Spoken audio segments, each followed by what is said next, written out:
Ilmselt kõik juba teavad lugu, et presidendivalimiselt varastati kandidaat Mart Helme papist figuuri pea.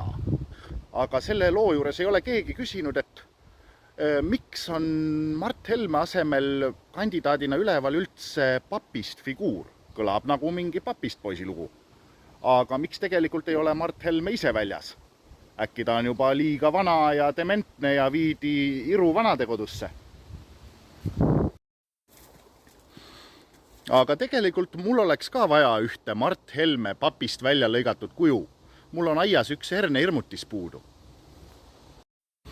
Aga kuhu see Mart Helme pea kadus? Kuna Susanna Smanjov unistas Mart Helme pildiga padjast, siis ma arvan, et see on nüüd tema padja all peidus. Peab lähemalt vaatama minema.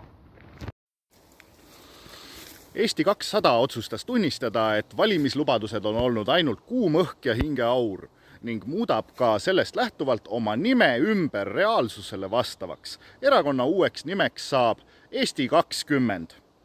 Kaalumisel on ka Eesti 18 ja Eesti 15.